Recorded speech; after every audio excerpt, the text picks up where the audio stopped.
Welcome back to another episode of Brands Bites, bringing you the latest news in tech to the latest gadgets, all of it just right here on the channel. Today we are starting off with a topic on Tesla, who has just recalled over 1.1 million cars in China over a braking flaw. Now, this is nearly every car sold in the country has a braking problem. Now, Tesla has had a ton of large-scale recalls. Almost all of them have been fixed through software. This one is no different, but China's market regulators have ordered a recall of 1.1 million Tesla cars, or all the vehicles sold in the country, of a reported regenerative braking system, as drivers can't set the intensity of regenerative braking or receive alerts with a sustained press of the accelerator. Now, I believe this is something that happened in the US too. They actually took away all of the options, and they actually, I think, were just adding them back. So the EV maker will have to fix the issue through a software update that both tweaks the default regenerative braking level and lets users customize the strength. Tesla will also notify drivers who press the accelerator for a long time. The recall covers Model 3, Model Y cars made between January 2019 and April this year, as well as some imported Model 3, S, and X examples. That is so much. Now, the other part of this article is Tesla basically doesn't have a PR team, so there's no PR team to get a response from. But we've seen this with Tesla a lot, where they sometimes take features away, they add features, they re-add features. It goes back and forth. Again, simple things like this is a software update. But they've had a ton of recalls recently for things that are seemingly software. As with most Tesla recalls, it won't... To be honest, they were probably working on this anyways, so it's not that big of a deal. And it's not a great look for Tesla, but when you have someone like Elon who's getting most of the blame anyways, you can do things like this and nothing really happens. Now, 80,000 in China last fall were also recalled for software and seatbelt problems. And Tesla, as of right now, a significant amount of their income is coming from China itself, and especially from Giga Shanghai. But they don't seem to care too much. Like I said, if it's software for Tesla, it's like, just get the cars out the door. We'll update them later. And which is great, other than it should have been this way in the first place. This shouldn't be something we're updating to fix after the fact. Now, that said, Giga Shanghai also currently produces more than half of the firm's cars each year. So Tesla can't afford to be hated by China, like officials, and they can't be pissing off the customers in China either, because it is such a big deal for them to be having this market. But it is fascinating seeing these electric car brands that are dealing with software problems. And then the other interesting thing is, like, if you had a software problem in your old fossil fuel car, it was like, I don't know, I guess this is what I just have. Like, it just doesn't do this. Like my car, for instance, the touchscreen gets disabled the second you put the car in drive, which is extremely annoying. And in past models, you could actually go into the developer settings and turn that off. You can't on, like, literally my year, because the next year they changed it. But, like, Tesla, if that was a thing, they would just update that in software and it would be fixed and you move on to your merry day. Like, you can actually expect improvement over the life of your car versus everything else you can't. So it's cool, and it's terrifying that they are just letting these cars out into the world, and if you get a good one, you get a good one. On the subject of Elon Musk, we have a new Twitter CEO being appointed, NBCU Linda Yaccarino. I hope that's right. I'm not sure. Now, Elon did confirm that she will be the new CEO of Twitter. Now, kind of a catch to it. So she will be primarily focusing on the business end of things, and Elon will be doing everything else, including product design, new technologies. As you know, Elon's giant goal is to transform Twitter into the everything app that he's talked about forever, or Project X. If you buy a Twitter Blue subscription, you will see that X Corp has charged you, which is Elon's X.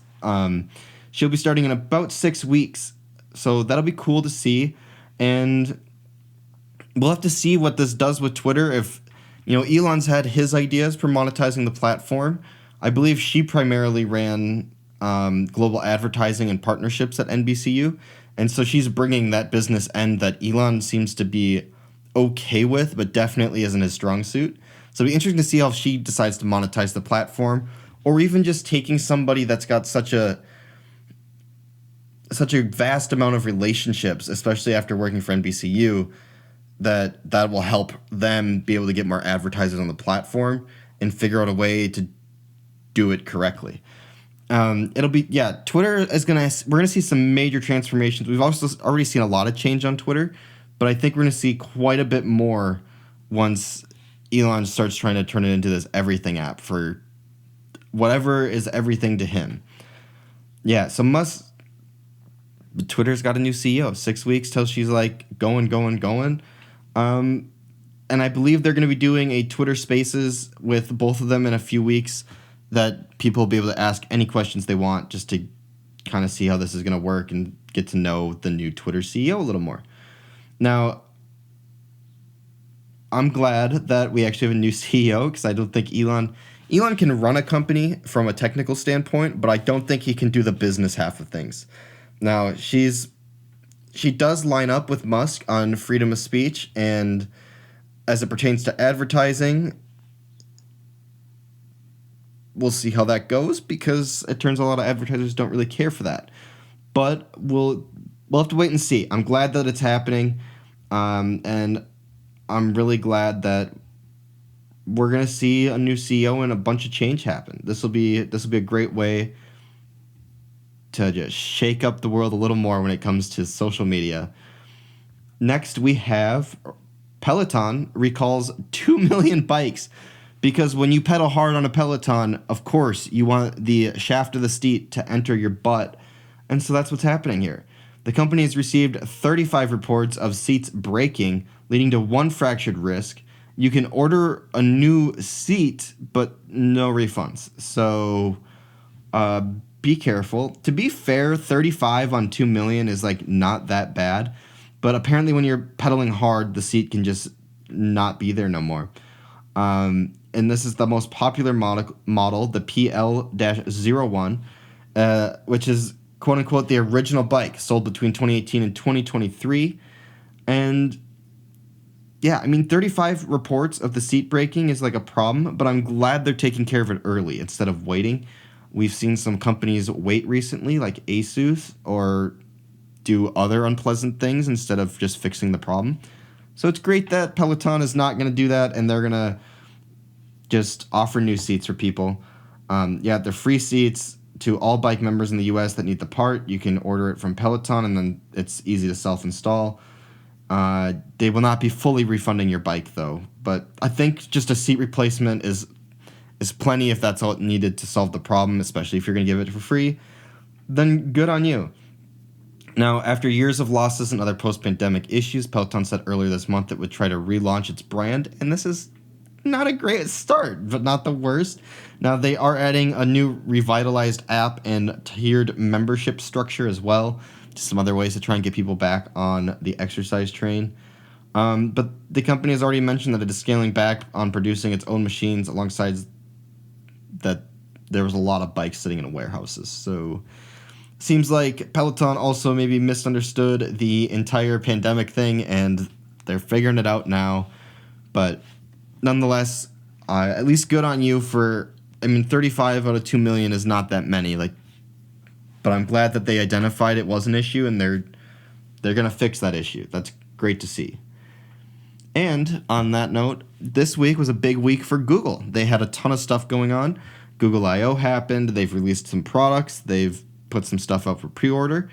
Now, the Google tablet is something I want to talk about here because this is coming alongside of the new Pixel Fold, as well as Google basically didn't mention the Google Assistant at all, and we're all about AI. So clearly there's some big shifts happening in the company, as we're seeing here. Now, this will be available for pre-order now and arriving in June. And it's exactly what all the rumors have said, just like always happens with Google products. So this is your tablet, the Pixel tablet, and basically it's going to start at $500. It looks pretty nice. It looks, if you were to rip the front off of your Google Home display, that is basically this tablet. It's bigger. I want to say it's 10 inches. I can't remember though off the top of my head. because why would I want to remember that? But nonetheless, the cool thing with this is that the speaker dock is included with this tablet. So you get a Google Home that you can rip the screen off and use like an iPad if you want to. That said, the speaker is not Bluetooth. It only plays audio when the Pixel tablet is snapped on there with the magnetic pins, but it will charge at the same time. I'm not sure. Okay, but you can use the dock as a Google Cast receiver, so Chromecast receiver, Google Sound receiver, whatever they call it. Now, the other thing here, this is such a cool concept. I think this is a great way to take on tablets in the Android space, because otherwise Android tablets just, I'll be honest, Android's just not built for tablets, which is something you'll learn with folding phones. Now, Google does have its own protective case or metal kickstand, but it does not offer a keyboard at the moment for the tablet. In my opinion, the stand here, this is meant to be an at-home device. I don't think Google is trying to sell this tablet as one you take with you places. I think this is one that you use when you're at home as like your media center controller. Maybe you watch videos in bed on there. Who knows? And then when you're done, you set it up on the stand, let it charge, and be your nightstand or just sit in the kitchen. Who knows? But the way Google is pushing this, it doesn't seem like they want it to actually take on the iPad, oddly enough. Other than that, I mean, specs are exactly what you'd expect. Nothing out of the ordinary there. And it's cool to see them entering the space. I would have liked to see a little more. I mean, $500 is a great price for what it is, but it would have been great to see a little more. I don't know, change something, give us some more software things. I mean, that's exactly what we're going to talk about next here with the Google Pixel Fold is finally here to take on the Samsung Galaxy Fold. I got to be honest, I don't think it's going to. I think this is in its own separate area doing its own thing. I say that for a few reasons. For one, the bezels on the inside of this look like gigantic things.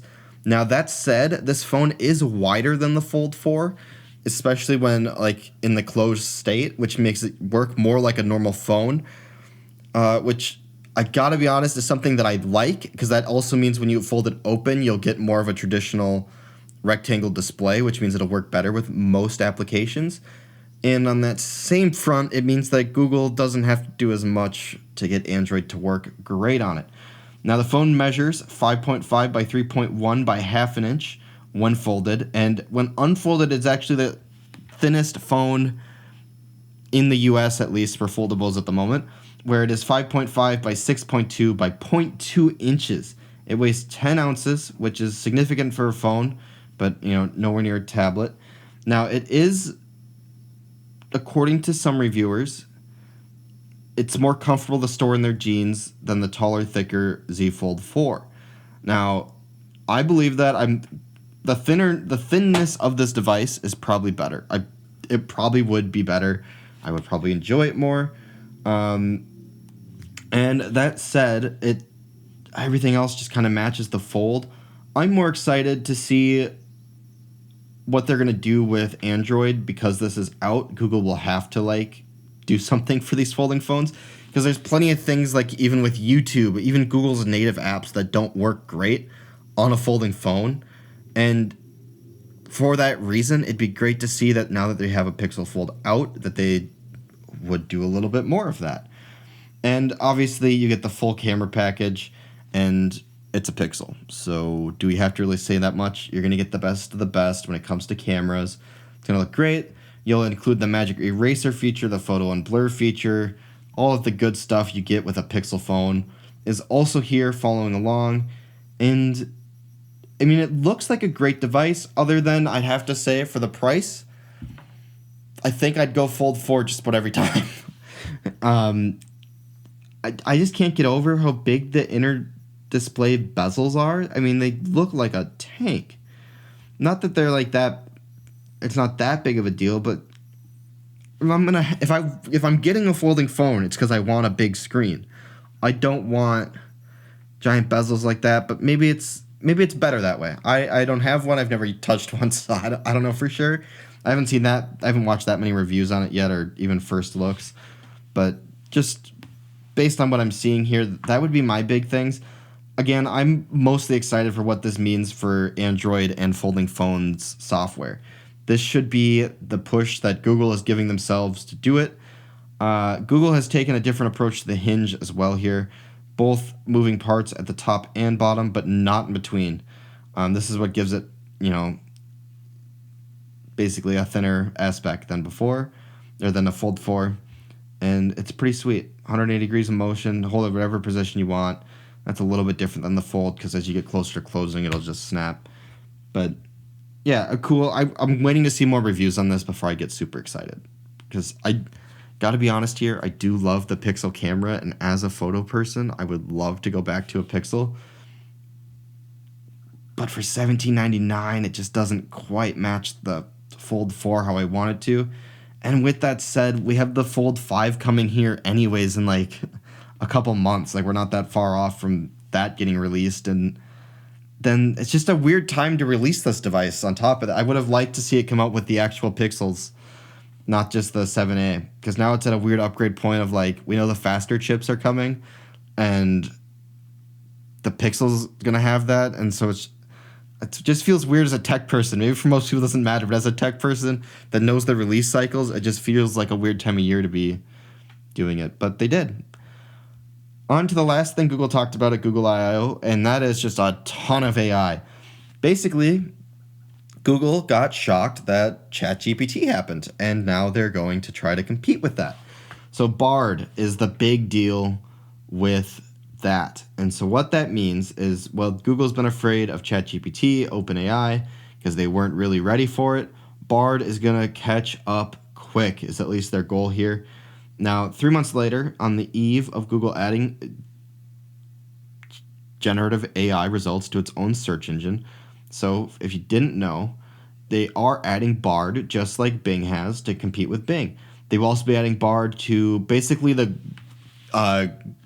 you have the Office 365 suite, you have Google's all-online version of that, and it should be coming to that here as well. Now, 65 million people visit ChatGPT every day compared to the 40 million that Bing gets every day. So that's not too bad. But people who wants to use OpenAI's chatbot are largely going straight to the source. So what we're taking away here is, even though Microsoft owns or like controls a lot of OpenAI or pays for a lot of OpenAI stuff, people would still rather just go to OpenAI.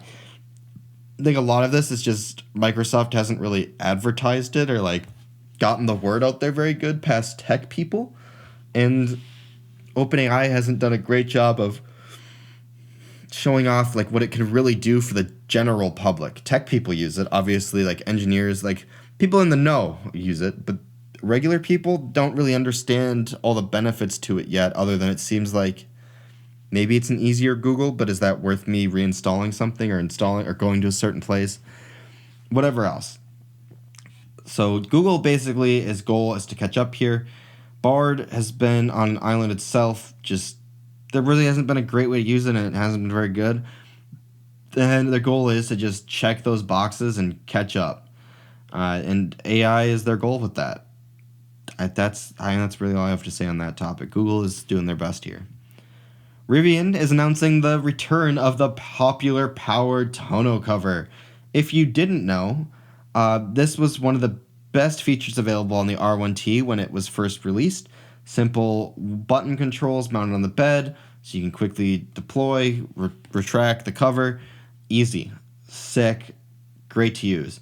Now, basically, there will be two options coming here, as the CEO said. And that'll be interesting to see what they do. Now, this was removed, I believe, because it was breaking extremely easily, but they're done doing it again. So as you can see, we got to open it up here. Gotta say, out of all of the electric traditional-looking pickups, the Rivian, to me, just easy looks the best. I mean, I'm not going to be that guy, but it looks the best. As you can see, they got a little pull tab here, so you can extend it out as well and take off a chunk. That's kind of lit. I don't know why you'd want to do that, but you have that option. Maybe they're going to show us.